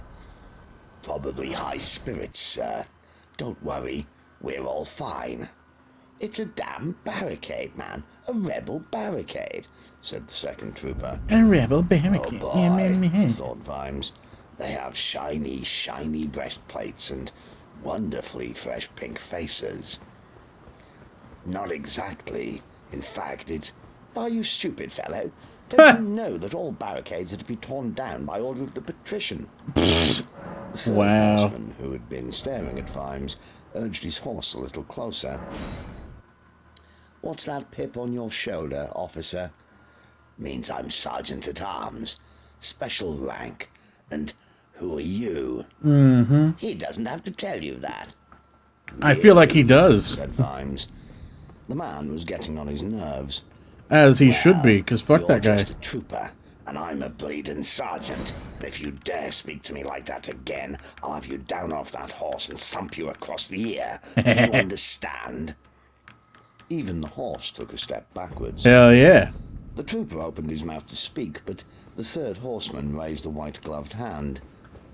Oh dear, thought Vimes, focusing on the sleeve I of the challenge red you jacket. to a duel. The man was a captain. Not only that, he was an intelligent one by the look of him. He hadn't mouthed off until he'd had a chance to assess the situation. You got them sometimes. They could be dangerously bright. I know, Sergeant-at-Arms, said the captain, enunciating the rank with care and without apparent sarcasm, that the flag over the barricade is the flag of Ankh-Morpork. It's the one out of our watch-house, said Vimes, then added, Sir, you know that the patrician has declared that the building of barricades is an act of rebellion? Yes, sir. And? Said the captain patiently. Well, he would say that, sir, wouldn't he? The faintest hint of a smile skimmed across the captain's face. We can't allow lawlessness, Sergeant-at-Arms. Uh-oh. If we all disobeyed the law, where would we be? There's more coppers per person behind this barricade than anywhere else in the city, sir. Damn right. You could say it's the most law-abiding place around. Mm-hmm. Now there was the sound of raised voices from behind the barricade. We own your helmets, we own your shoes, we own all your generals. Touch us and you'll lose. More pork here, more pork here, more pork here. Rebel song, sir, said trooper number 1. The captain sighed. If you listen, Hepplewhite, you might note that it is the national anthem, if sung very badly. We can't allow rebels to sing that, sir. Vimes saw the captain's expression and had a lot to say about idiots. Raising the flag and singing the anthem, Hepplewhite, are, while somewhat suspicious, not in themselves acts of treason, and we are urgently required elsewhere. He saluted Vimes, who found himself returning the salute. We shall leave you, Sergeant-at-Arms. I trust your day will be full of interest. In fact, I know it will.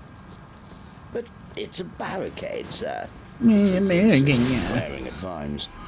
It's just a pile of furniture, man.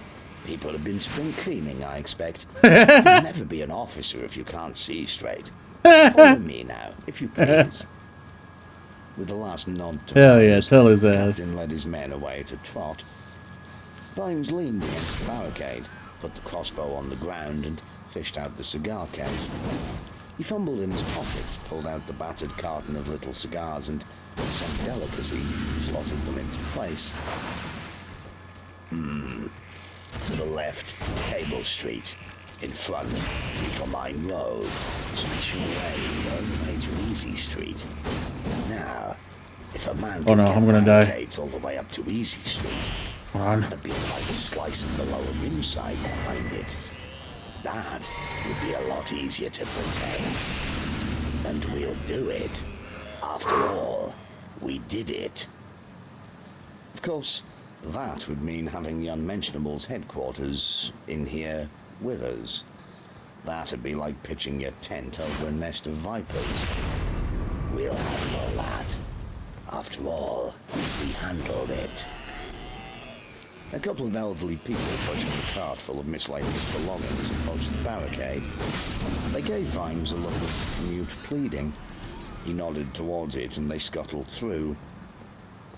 All we need now is... Sarge? Fred Colon was leaning over the top of the heap. He looked more out of breath than usual. Yes, Fred. There's lots of people coming across the Ponds Bridge. There's things happening everywhere, they say. Shall we let them in? Any soldiers? I don't reckon so, Sarge. It's mostly old people and kids. And my granny. Trustworthy?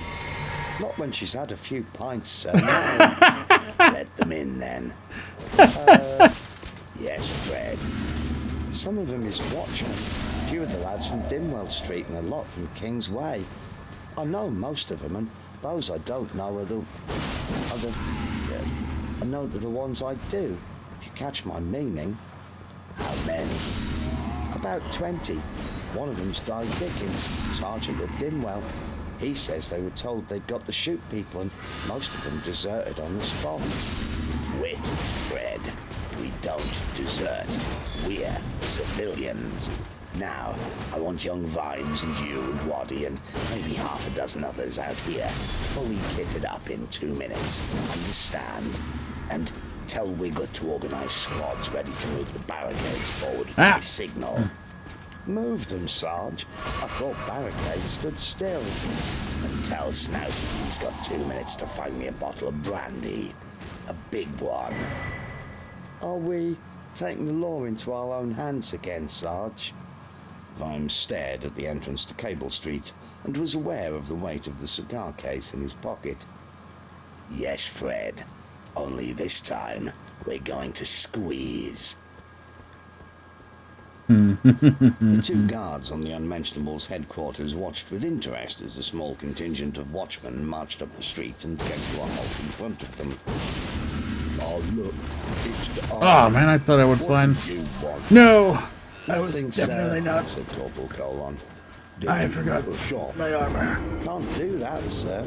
I'm under orders. The guards stepped Under forward. orders. Fred Colon was sweating, and they liked to see things like that. It was a dull job, and most of the Unmentionables were out on more interesting assignments. They entirely failed to hear the soft tread behind them. Orders to do what, mister? Said one of them, looming over Colon. There was a sigh and a soft thud behind him. Be a decoy? Quavered Colon. The remaining guard turned and met a Mrs. Goodbody No. 5 negotiator coming the other way. As the man slipped to the ground, Vimes winced and massaged his knuckles. Important lesson, lads. It hurts, no matter what you do. You two, drag these into the shadows to sleep it off. Vimes and Nancy Ball, you come with me. The key to winning, as always, was looking as if you had every right, nay, duty to be where you were. It helped if you could also suggest in every line of your body that no one else had any rights to be doing anything, anywhere, whatsoever. It came easily to an old copper. Vimes led the way into the building. There were a couple of guards inside, heavily armed behind a stone barrier that made them ideally placed to ambush any unwise intruders. They put their hands on the hilts of their swords when they saw Vimes. What's happening out there? Said one. Oh, people are getting restless. Getting very bad across the river, they say. That's why we've come for the prisoners in the cells. Yeah? On whose authority? Vimes swung his crossbow up. Mr. Burley and Mr. Strong in the arm, he said, and grinned. The two guards exchanged glances. Who the hell are they? Said one. There was a moment of silence, followed by Vimes saying out of the corner of his mouth, No. Lance Constable Vimes. Yes, sir. What make are these crossbows? Heinz Brothers, sir. They're Mark III's. Not Burley and Strong in the arm. Never heard of them, sir. Damn. 5 years too early, thought Vimes. And it was such a good line, too. Let me put it another way, he said to the guards. Give me any trouble, and I will shoot you in the head. That wasn't a good line, but it did have a certain urgency, and the bonus that it was simple enough even for an unmentionable to understand. You've only got one arrow, said a guard. There was a click from beside Vimes. Sam had raised his bow too. There's now two, and since my lad here is in training, he might hit you anywhere.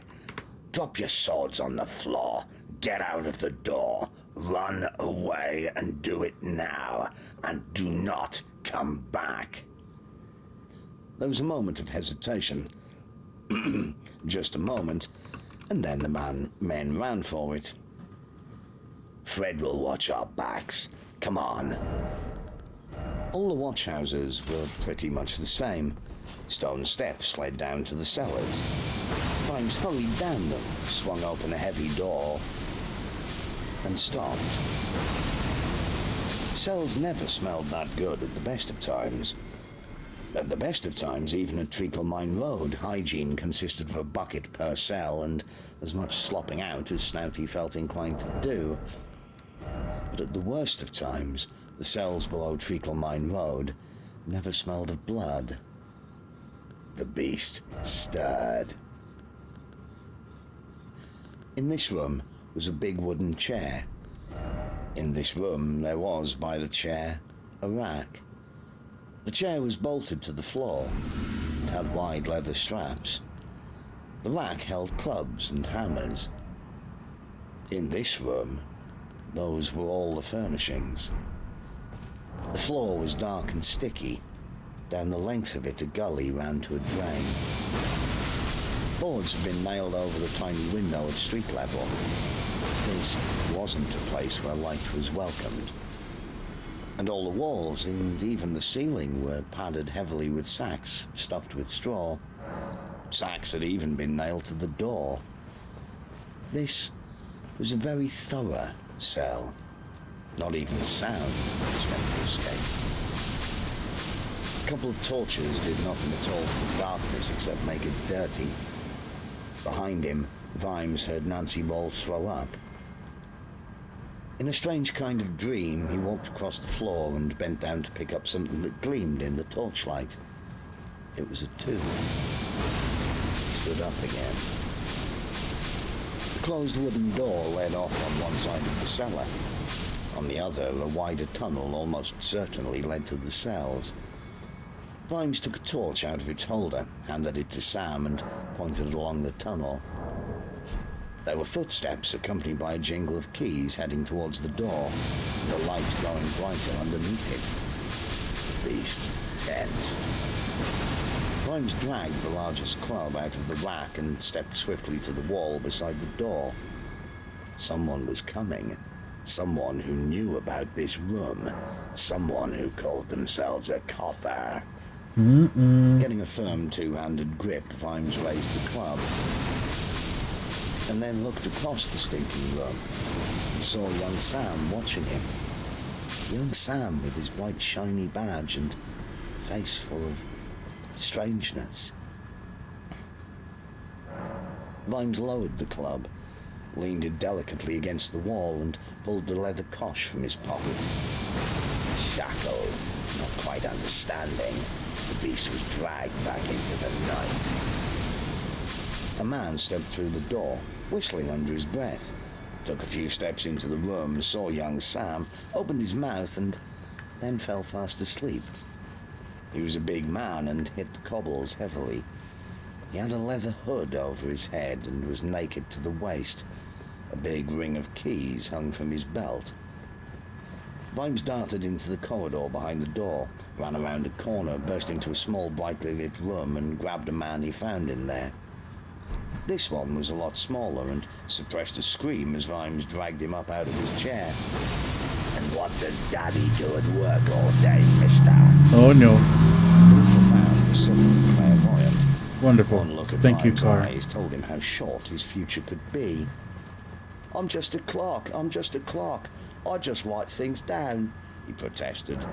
He held up a pen by way of desperate demonstration. Vimes looked at the desk.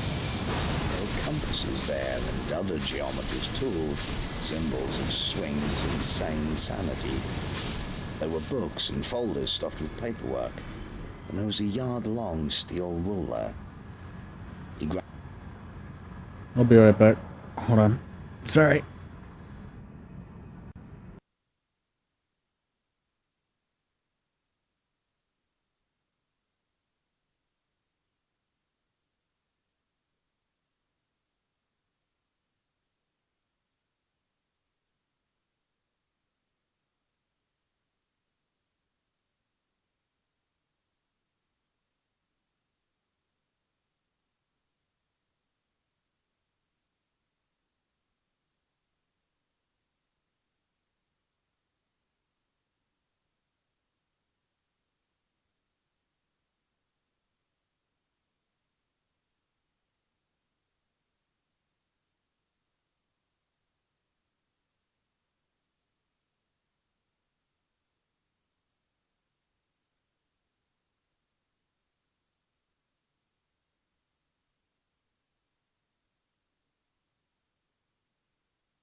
Sorry about that. Just had to check for something. Grabbed it in his spare hand and slammed it on the desktop. The heavy steel made a satisfying noise. And He said, his face a few inches from the struggling man. And I just measure people. It's all in the captain's book. I just measure people. I don't do anything wrong. I'm not a bad man. again the ruler slammed into the desk, but this time Vimes had twisted it, and the steel edge chopped into the wood. Want me to cut you down to size, mister? The little man's eyes rolled. Please. Is there another way out of here? Vimes slapped the rule down on the desk again. The flicker of eyes was enough. Vimes saw a doorway in the wall, almost lost in the wooden paneling. Good. Where does it come out? Now Vimes was nose to nose with the man who, in police parlance, was helping him with his inquiries. You're all alone here. You have no friends here. You sat and took notes for a torturer. A bloody torturer. And I see a desk, and it's got a desk drawer, and if you ever want to hold a pen again, you'll tell me everything I want to know. Warehouse, next door. Right, sir. Thank you, sir. You've been very helpful, said Vimes, lowering the limp body to the floor. Now, sir, I'm just handcuffing you to this desk for a moment, sir. For your protection. Who from? Me. I'll kill you if you try to run away, sir. Vimes hurried back to the main chamber. The torturer was still out cold. Vimes hauled him up into the chair with great effort and pulled off his hood and recognized the face. The face, yes, but not the person. That is, it was the kind of face you saw a lot in Ankh-Morpork. Big, bruised, and belonging to someone who'd never quite learned that hitting people long after they'd lost consciousness was a wicked thing to do. He wondered if the man actually liked beating people to death. They often didn't think about it. It was just a job. Well, he wasn't about to ask him.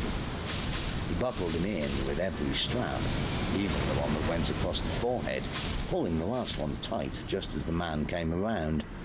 The mouth opened, and Vimes stuffed the hood into it.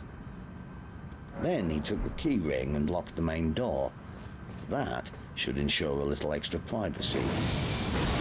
He met young Sam coming the other way as he headed for the cells. The boy's face was white in the gloom. Found anyone? Oh, Sarge. Yes. Oh, Sarge. Sarge. Tears were running down the Lance Constable's face.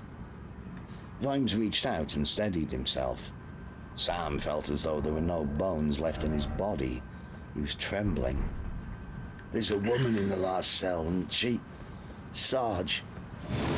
Oh, Sarge. Try taking deep breaths. Not that this air is fit to breathe. And there's a room right at the end, Sarge. Oh, Sarge. Nancy Bull fainted again, Sarge. You didn't. But there's... Let's rescue what we can, shall we, lad? But we were on the hurry-up wagon, Sarge. What? Then it dawned. Oh, yes. But we didn't hand anyone over, lad, remember? But I've been on it before, Sarge. All the lads have. We just handed people over and went back to the watch house for Coco. Oh, Sarge.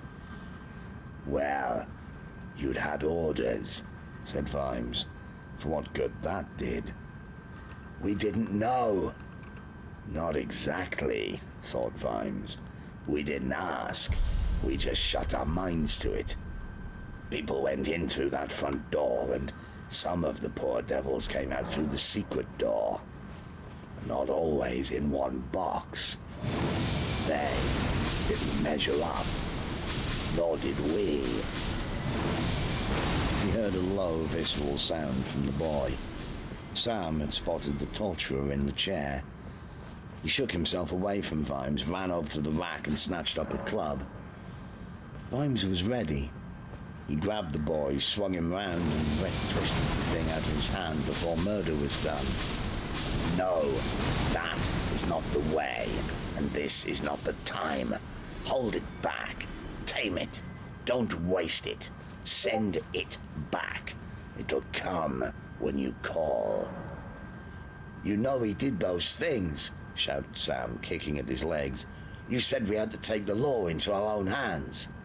Ah, thought Vimes, this is just the time for a long debate about the theory and practice of justice. Here comes the shortened version. You don't bash a man's brains out when he's tied to a chair. Yeah, but he did, and you don't. That is because you're not him. But they stand to attention, Lance Constable, shouted Vimes. The straw-covered ceiling drank and deadened the sound. Sam blinked through reddened eyes. Okay, Sarge, but are you going to snivel all day? Forget about this one. Let's get the living out, right? Hard to tell with, Sam began, wiping his nose. Do it. Follow me. He knew what was going to be in the dark arches of the cell tunnels, but that didn't make it any better. Some people could walk, or maybe hop. One or two had just been beaten up, but not so badly that they couldn't hear what was going on just out of sight and dwell on it. They cringed when the gates were opened and whimpered as he touched them. No wonder Swing got his confessions. And some were dead. Others were, well, if they weren't dead, if they'd just gone somewhere in their heads, it was as sure as hell that there was nothing for them to come back to. The chair had broken them again and again. They were beyond the help of any man. Just in case, and without feeling any guilt, Vimes removed his knife and gave what help he could. There wasn't a twitch, not a sign. He stood up, black and red storm clouds in his head. He could understand a thug, simple as a fist, being paid decent money for doing something he didn't mind doing, but Swing had brains. Who really knows what lurks in the hearts of men? Me. Who knew what sane people are capable of? Still me, I'm afraid. Vimes glanced at the door of the last room. No, it wasn't going in there again. No wonder it stank here. You can't hear me, can you? Oh, I thought you might, said Death, and waited. Vimes went to help young Sam bring Nancy Ball around. Then they half carried, half walked the prisoners out along the passage up into the warehouse. They laid them down and went back and dragged out the clerk, whose name was Trebleco. Vimes explained to him the advantages of turning King's evidence. They were not major advantages, except when they were compared with the huge disadvantages that would follow swiftly if he refused to do so. And Vimes stepped out into the early evening. Colon and the squad were still waiting. The whole business had only taken 20 minutes or so. The corporal saluted him, then his nose wrinkled. Yes, we stink, said Vimes. He unbuckled his belt and pulled off his breastplate and chainmail undershirt. The filth of the place had crawled everywhere. Okay, he said, when he no longer felt that he was standing in a sewer. I want a couple of men at the entrance over there in the warehouse, a couple round the back with truncheons, and the rest ready out here, just like we talked about. Okay. Wallop them first, arrest them later. Right, sir, Colon nodded. Men set off. And now, give me that brandy. He unwrapped his neckerchief, soaked it in the spirit, and tied it around the neck of the bottle. He heard the angry murmur from the squad. They'd just seen Sam and Nancy Ball bringing out some of the prisoners. There was worse, believe me.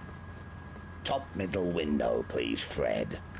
Light, Sarge, said Colon, dragging his eyes away from the walking wounded. He raised his crossbow and neatly took out 2 windows.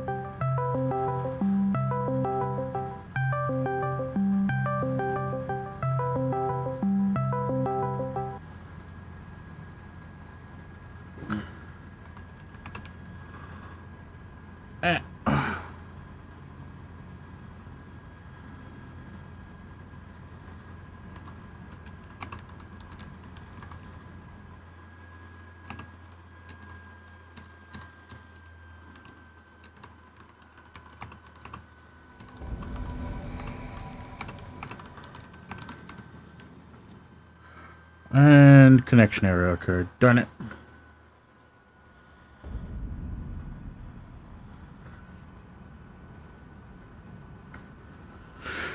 Alright.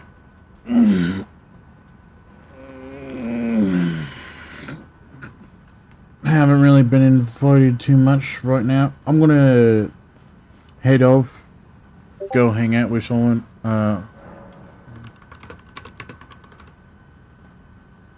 And then the mail should come in and I'll have like a bunch of random stuff to mess around with.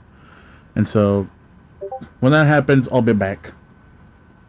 So everyone, I'll be back later. Thank you all so much for watching. Hope you enjoyed, had a relaxing stay or an uncomfortable one. Whatever you came here looking for, I hope you found it here. And hopefully I'll see you in the next one. Goodbye, you filthy bakas.